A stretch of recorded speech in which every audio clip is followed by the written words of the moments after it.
hablar sobre este tema que pensé que podía ser, como digo, útil e interesante, argumentos y supuestos en la práctica reflexiva. Pero vamos a introducirlo diciendo que la formación de los profesores, en términos de lo que en las últimas décadas se ha dado en denominar nueva profesionalización, plantea problemas difíciles de resolver adecuadamente.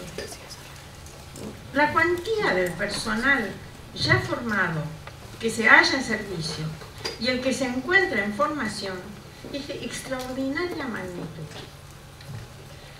Se trata seguramente de la mayor fuerza de trabajo profesional desarrollada en el nivel superior de la educación, en niveles nacionales e internacionales. Los docentes necesarios para lograr el pleno funcionamiento de los sistemas educativos, formal y no formal, no solo son muchos, sino asimismo diversos.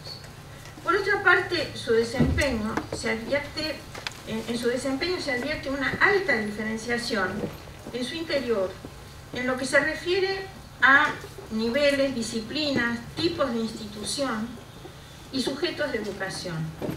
Hay algunos aspectos que son comunes para todos, pero los ideales profesionales son a un tiempo unos y múltiples.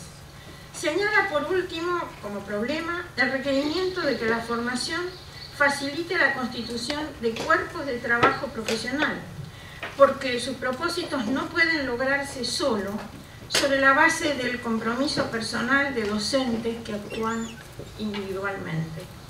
Igualmente se requiere, sin embargo, que posean la capacidad para desarrollar una tarea que porta una marca personal, porque la enseñanza es una actividad que se caracteriza por su libertad y su creatividad.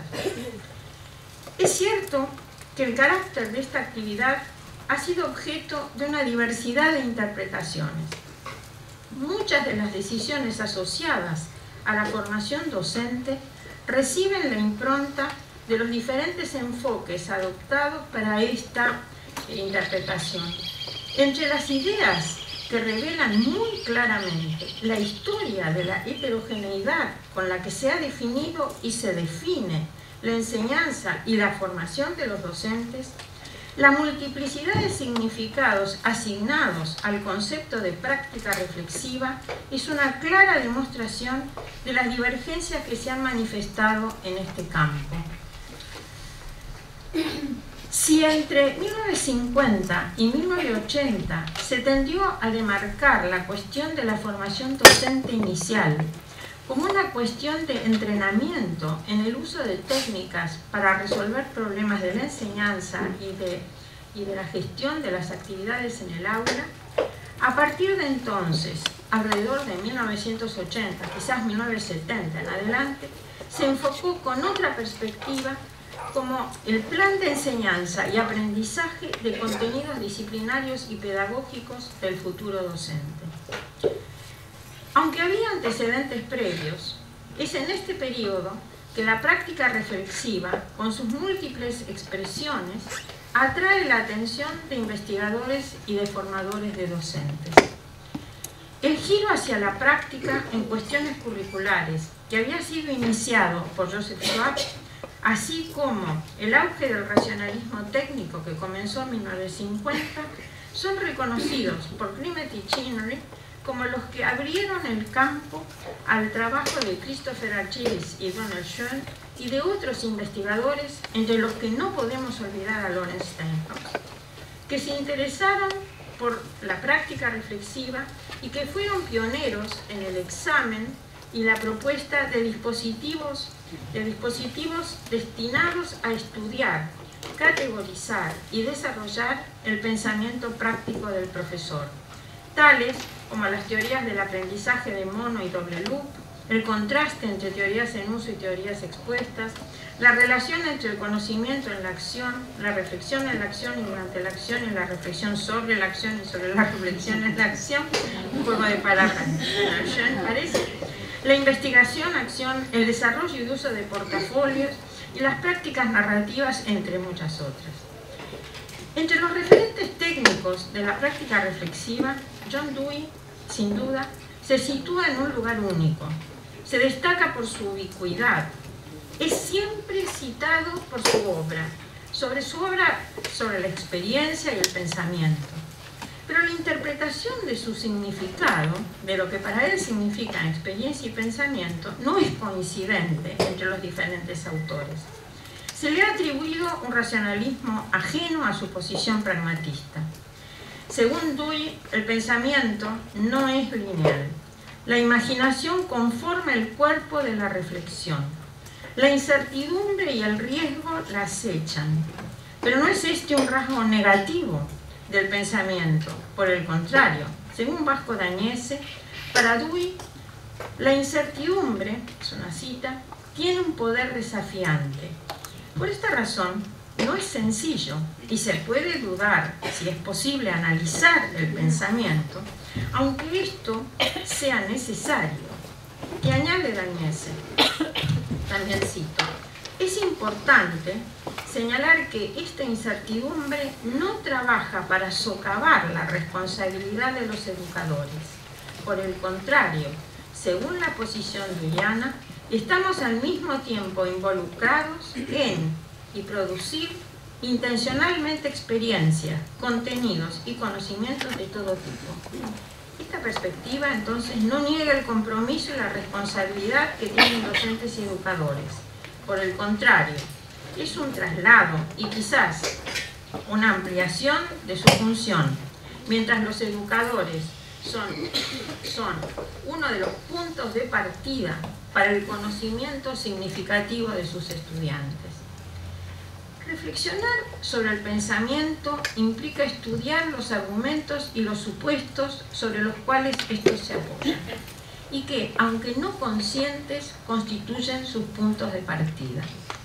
Afirma Dewey que raramente se reconoce el grado en que nuestras estimaciones son conscientes de lo que vale la pena y lo que no lo vale, debido a que no somos conscientes en absoluto de los estándares. Sin embargo, en general, agrega, se puede decir que las cosas que damos por sentadas, sin investigación ni reflexión, son precisamente las cosas que determinan nuestro pensamiento consciente y deciden nuestras conclusiones. Esto lo decía en Democracia y Educación. Con una rica historia conceptual, distintas concepciones de la práctica reflexiva se han sucedido. En todas se impone la necesidad de examinar creencias y prácticas mediante la reflexión. Esto implica analizar las bases y los procesos de razonamiento que se ponen en juego. En nuestra exposición partiremos de una consideración general sobre la argumentación y los supuestos que subyacen a la argumentación. Nos referiremos luego a los procesos de reflexión involucrados en dos marcos teóricos relacionados con la práctica reflexiva, dos marcos que actualmente están en desarrollo. Veamos entonces primero los argumentos y los supuestos. Los argumentos son afirmaciones apoyadas en razones o premisas. Las afirmaciones principales constituyen lo que solemos denominar tesis del argumento. Todo argumento responde a una pregunta y se propone hacer convincente la conclusión. Para evaluar la validez de un argumento debemos responder a dos órdenes. Tenemos que mirar, por un lado, las premisas sobre las que se construye el razonamiento y, en segundo lugar, la lógica empleada para inferir la conclusión. Analizar un argumento exige identificar la tesis, esto es, determinar cuál es la idea que el argumento procura demostrar. En segundo lugar, separar las premisas, los datos, las razones, sobre las que se asienta el argumento, dejando de lado otros elementos si los hubiera. En tercer lugar, separar las premisas unas de otras, hacerlo con claridad. Luego, identificar claramente, en consecuencia, cuáles son las razones que se están explicitando. Las premisas son las premisas que forman parte del argumento son las razones explícitas. Analizar cada razón explícita para descubrir las razones implícitas tras cada una de ellas es sin duda el paso más difícil, porque incluye el conocimiento tácito. Luego tenemos que decidir cuándo detener ese análisis de búsqueda de razones implícitas, porque es un recorrido que no tiene final. Cada supuesto tiene por detrás otros supuestos y otros supuestos a su vez. Quiere decir que si siguiéramos buscando, en algún momento tendríamos que detenernos. Evaluar si el razonamiento que conduce a la conclusión a partir de las premisas, el razonamiento ahora, es válido. Preguntarse, ¿la evidencia es suficiente? ¿Es coherente? ¿La evidencia es completa? Examinar si la lógica empleada para llegar a la conclusión logra justificarla apropiadamente. Analizar y evaluar el esquema básico del argumento y tratar de comprender, ahora, la estructura de pensamiento subyacente en la construcción del argumento. Lo más difícil es descubrir los supuestos, las ideas asumidas pero no formuladas, generalmente no conscientes en el momento de construcción explícita del argumento. Las razones o premisas explícitas se expresan y se explican respondiendo a preguntas. Preguntas como, por ejemplo, ¿qué, quién, cómo, por qué, dónde, para qué? Se definen y asientan estas razones explícitas en la aceptación de valores que con frecuencia no se explicitan. Estos dependen generalmente del contexto. Las preguntas que se formulan para comprender las premisas, por esto, son fundamentales para vincular al autor del argumento, actor en una situación, por ejemplo, con la elección de las premisas y el deseo de persuadir que genera la argumentación. Las razones explícitas, entonces, se pueden explicar, se pueden decir, se dicen y muchas veces se razona sobre la base de esas razones explícitas. Pero lo que nos interesa es saber qué es lo que está en la base de esas razones explícitas. Los supuestos o razones implícitas deben ser descubiertos.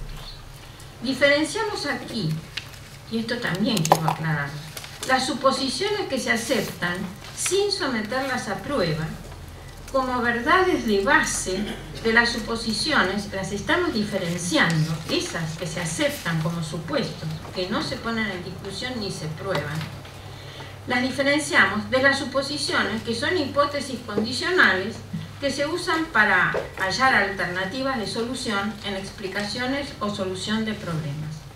En la literatura muchas veces se confunden suposiciones y supuestos. Los supuestos son suposiciones que son aceptadas sin discusión como verdades, muchas veces, como digo, no son conscientes. Cuando hablamos de condicionales, en cambio, sí, tal cosa, en realidad estamos siendo conscientes, estamos explicitando, conocemos, podemos decir cuáles son esas suposiciones. Por lo tanto, yo voy a hablar de las razones implícitas como supuestos aceptados que no se discuten. No son sometidos a prueba. Están generalmente asociados también a valores. Es necesario indagar para que se oculten, se desoculten.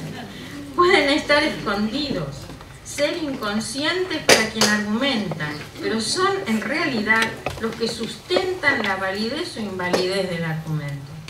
Son las razones más importantes, aunque no se expresen.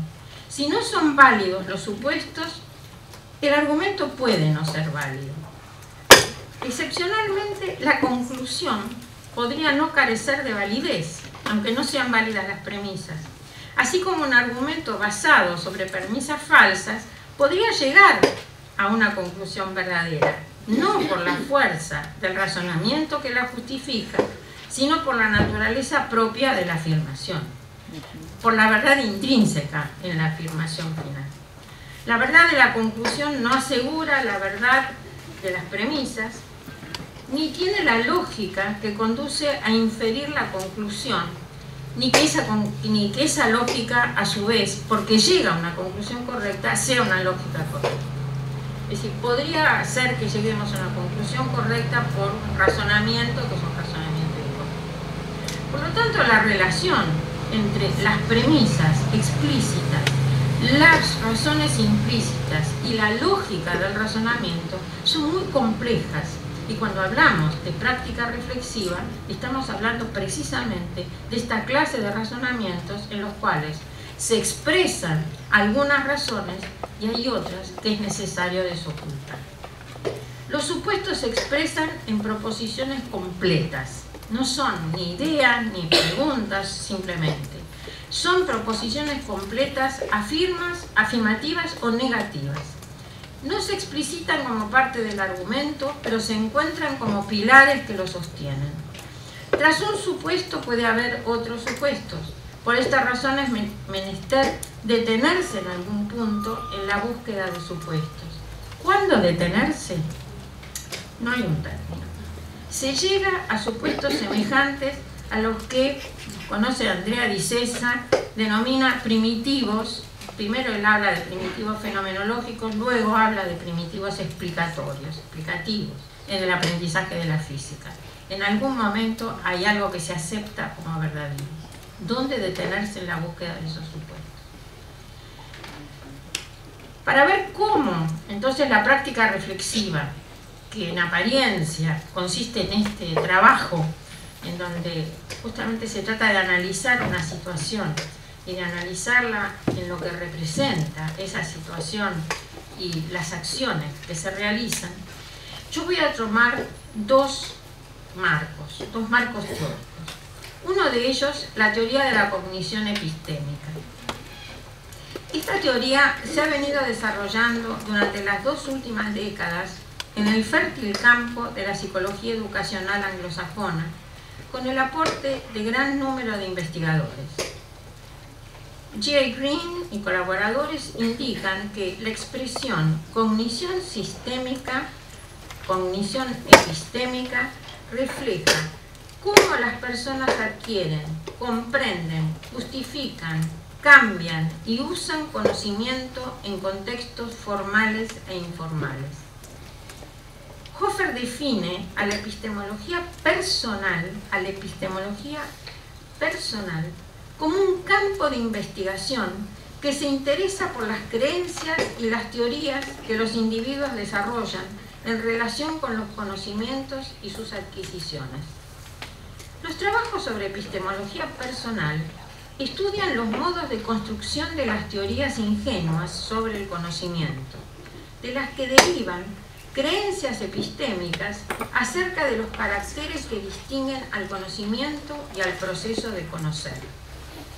Con antecedentes teóricos que remontan a la década de 1950 y diferentes corrientes respecto de la definición de los objetos y los métodos de investigación, desde 1990 se ha comenzado a desarrollar un programa que parte de la idea de que la epistemología personal consiste en un sistema de creencias personales que se coordina constituyendo una teoría para el sujeto que la desarrolla. Esta teoría personal orienta en la decisión, por ejemplo, de si una información es o no verdadera o si una argumentación es o no aceptable. Craé y Fagnon dicen: la forma en que un individuo se asegura de este monitoreo epistémico traduce su epistemología personal, es decir, su teoría concerniente a los conocimientos, la manera en que estos se adquieren y se garantiza su validez. Un enfoque importante es el que estudia la conformación de estas teorías de epistemología personal durante la vida del sujeto, en el que encontramos trabajos que se ocupan de las primeras etapas de desarrollo en los niños y también otros que se interesan por los procesos que se observan en los adultos. Se indaga sobre disposiciones, creencias y destrezas como factores determinantes de que los conocimientos sean o no creídos por los individuos y también sobre las creencias acerca de la naturaleza de los conocimientos, sus fuentes y su justificación. Esta teoría, al igual que la práctica reflexiva, ha sido objeto de definiciones y redefiniciones. Se han estudiado las concepciones acerca de la limitación de las habilidades en la forma de cuotas innatas con las que se nace con cierta habilidad que no puede ir más allá, o de amplia apertura, en cambio, al desarrollo en condiciones favorables. Estas ideas sobre el conocimiento y las habilidades son absolutamente fundamentales al momento de tratar de entender, de reflexionar acerca de nuestra acción docente. También se ha trabajado sobre la influencia de estos supuestos sobre las expectativas y prácticas de docentes y alumnos.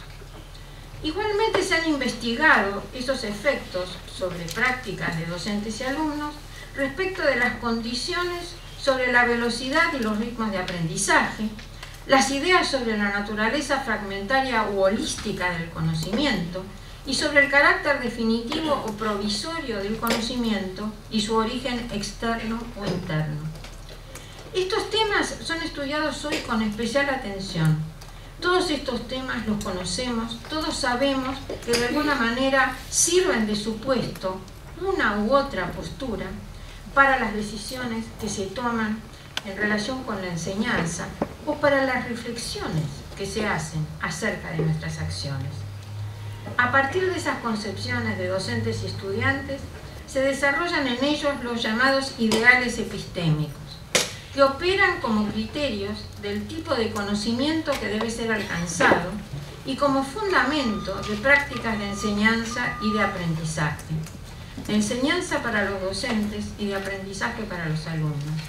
Por ende, se pone el foco en las creencias y procesos de producción del conocimiento enseñado y aprendido, pero también aprendido por los docentes, quienes deben reflexionar sobre sus conocimientos, creencias y procesos, dado que se ha reunido profusa evidencia de que constituyen los docentes una poderosa influencia sobre las creencias de los estudiantes y, por lo tanto, sobre los aprendizajes que realizan los estudiantes.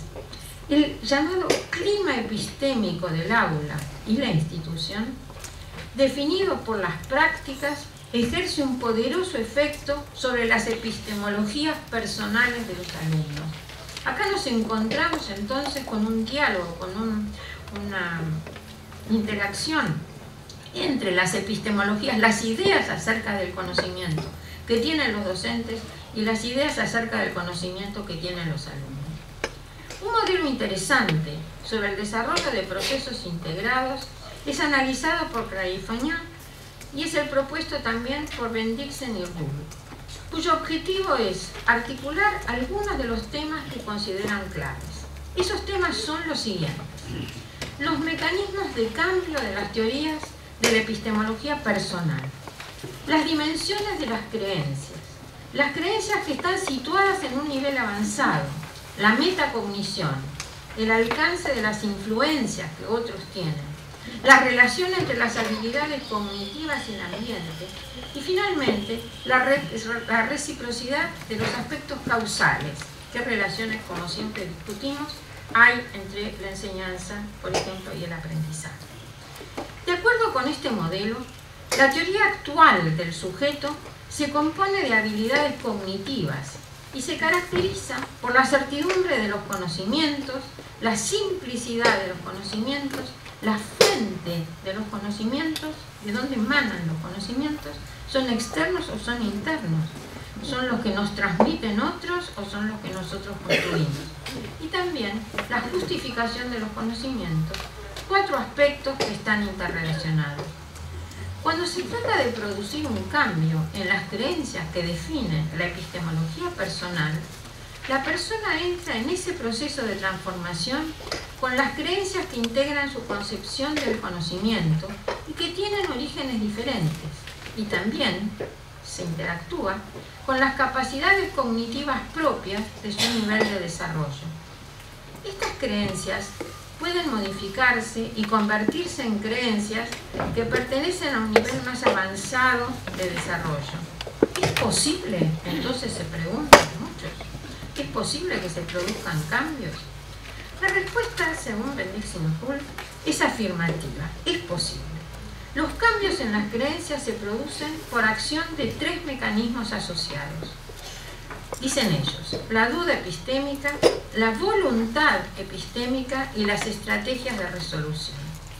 La duda epistémica se aplica a las incertidumbres que afectan a una creencia. La duda no es suficiente. Muchos discuten si el conflicto cognitivo es suficiente. La duda no es suficiente para que el cambio se produzca, pero brinda un impulso que lo facilita si lo acompaña la voluntad de producir el cambio, la voluntad epistémica de producir el cambio. En este caso, la motivación es un factor esencial. La movilización del conocimiento o la creencia hacia la producción de un cambio es un proceso deliberado que requiere conciencia metacognitiva. Por tanto, el sujeto, en ese caso, tiene conciencia de sus creencias y se considera responsable de su aceptación, su conservación y su posible transformación, esto es, de su control. El tercer componente del proceso, la movilización de estrategias de resolución que opera merced a la reflexión y las interacciones sociales, depende de la duda y la voluntad epistémica. Se tienen que dar las 3 cosas. La reflexión del sujeto se aplica a analizar las creencias y sus implicaciones, plantea los posibles cambios y efectúa lo que considera la mejor elección. Los autores integran muchas de las cuestiones teóricas que se han planteado en los diferentes modelos desarrollados sobre los procesos de constitución y cambio de la epistemología personal, de manera de orientar la investigación y la práctica educativa. Los cambios en las creencias no son inevitables ni definitivos. Siempre es posible que la persona retroceda a creencias anteriores. De acuerdo con algunos de los estudios efectuados en la línea de investigación sobre cambio conceptual. En lo que en nuestro caso nos interesa es la importancia que Bendixen-Hull otorgan a la intervención de mecanismos metacognitivos para el desarrollo en niveles superiores de las epistemologías personales de los docentes. La reflexión epistémica del docente influye sobre la enseñanza. Se han observado, sin embargo, inconsistencias entre la reflexión explícita en autoinforme de los docentes y las prácticas de aula. Brownie y colaboradores señalan que es importante encontrar, se cita, las vías para desarrollar la cognición epistémica en el contexto de la enseñanza y de los programas de formación de profesores. Y añaden, citando a varios grupos de investigadores, que la reflexión metacognitiva sobre las creencias epistémicas acerca de la naturaleza del conocimiento y del proceso de conocer puede apoyar los cambios en la cognición epistémica. En este sentido, su propuesta se inclina por el establecimiento de una articulación entre práctica reflexiva y práctica de enseñanza. Conceptualiza la reflexión en términos de lo que denominan, Brownlee y sus colaboradores, en lo que denominan reflexividad, y desarrollan un modelo que busca hacer explícitos los fines y procesos epistémicos en situaciones específicas de clase, teniendo en cuenta no solo la naturaleza de la disciplina que se enseña y las expectativas de la comunidad, sino y fundamentalmente el impacto que esos supuestos tienen sobre las acciones de la práctica. Los procesos de deliberación epistémica requieren ayuda de los docentes formadores para que los futuros o actuales docentes comprendan las relaciones entre sus creencias epistémicas y sus prácticas.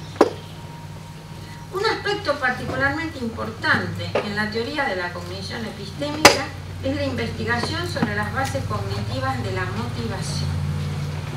La motivación es un factor determinante del valor que alumno y docente asignan al conocimiento y a ciertos tipos de conocimiento. Este se juzga teniendo como criterios la importancia del logro del conocimiento en función de su utilidad, de su valor intrínseco y de su costo, en términos de tiempo y esfuerzo. Relacionados con el interés y la afectividad, relacionados con los ideales epistémicos, se amplían los campos de estudio de la motivación, que incluyen los factores de cognición epistémica, y los campos del conocimiento, que incluyen necesariamente los relacionados con la afectividad y la motivación. En otra teoría, en donde también podemos ver cómo opera la idea de práctica reflexiva, podemos elegir distintas teorías. Yo he elegido una porque me parece particularmente interesante en estos tiempos, que es la didáctica profesional francesa. Se funda esta teoría en teorías de la actividad y teorías del conocimiento. Parte de un enfoque epistemológico constructivista. Plantea una fuerte crítica a la bipolarización teoría-práctica, que se aplica consistentemente para diferenciar clases de saberes y actividades y dicotomiza incluso la formación de personas. Como resulta de esta separación, la teoría representa lo abstracto y universal, en cierto modo lo discursivo, frente a la práctica, que es representada por lo concreto y específico, incierto, ligado a lo material, al hacer. Jean-Marie Barbier señala que, cito, dentro de las prolongaciones de este paradigma, que él rechaza, la diferenciación, la bipolarización en teoría práctica, decía, frente a las prolongaciones de este paradigma, él dice, y en coherencia con los principios de este, la noción de saber de acción está situada muy a menudo en relación con las características atribuidas a la práctica. El saber de acción a la práctica. Aunque observa asimismo que paralelamente se desarrollan, cada vez más numerosas y con cada vez más fuerza, tentativas que tienen en realidad como objeto, bajo la forma y con los juegos de actores variados, la exploración de saberes a partir de las prácticas, por las prácticas y con los actores de esas prácticas. Esos movimientos son contradictorios, la teoría por un lado, la práctica por el otro, la pura teoría como lo abstracto y universal, la práctica como lo concreto, y la práctica a su vez, en otra polarización más fuerte aún, opuesta a la teoría como el origen del conocimiento, como el puro origen del conocimiento. El grupo convocado por Barbier ya hace 2 décadas, con el propósito de analizar esta cuestión en general y en campos particulares, sostenía que la oposición entre saberes teóricos y prácticos es una dualidad que persigue un nuevo rumbo en el que los dos tipos de saber se van a entrelazar en 3 campos, tanto en el campo del trabajo como en el de la investigación, como en el de la formación. Las fronteras entre teoría y práctica se van haciendo borrosas. El trabajo se hace más transdisciplinario. La investigación básica y la investigación aplicada se vinculan con la investigación de desarrollo. Y en el campo de la formación, ambos también establecen fuertes lazos. En el medio francófono está instalada la diferenciación entre conocimiento y saber. El conocimiento es un proceso, para ellos, que se desarrolla en y por la experiencia. Es pues interior a los sujetos que realizaron el proceso y forma parte de ellos. El saber expresa formas de conocimiento comunicables, en cambio, y la información que se expresa de esta manera es exterior al sujeto. La diferencia entre conocimiento y saber es similar a la que existe entre el conocimiento tácito y las razones explícitas, el conocimiento explícito. La comunicación del conocimiento así gestado en el interior del sujeto y a partir de la experiencia del sujeto, diferenciado del saber que es exterior, presenta entonces barreras casi imposibles de franquear. En la reflexión, justamente, en la práctica reflexiva, nos interesa llegar a ese conocimiento, al conocimiento tácito, al conocimiento, dijimos, de los supuestos. Con respecto al campo del trabajo y por consiguiente el de la formación para el trabajo, incluido el trabajo profesional y en nuestro caso el trabajo de la enseñanza, Gilles Botev integra la reflexividad en el interior de la competencia. Acá también encontramos la reflexividad. El trabajo puede hacerse reflexivo ante la acción. Para ello es necesario clarificar saberes implícitos y tácitos. El tiempo de reflexión es un tiempo propio que requiere tomar distancia de la acción. Es gracias a la reflexión que se aprende, dice Le Porter. Se aprenden saberes de acción que son transferibles a otras situaciones y contextos. La reflexión es necesaria para que esa transferibilidad, esa generalizabilidad se produzca. Conocimientos y saberes están efectivamente ligados entre sí y su conversión a saberes de acción se efectúa mediada por la reflexión. ¿Cómo legitimar los saberes de acción? En un enfoque positivista, los saberes de acción deberían basarse sobre evidencias que no los contradigan empíricamente.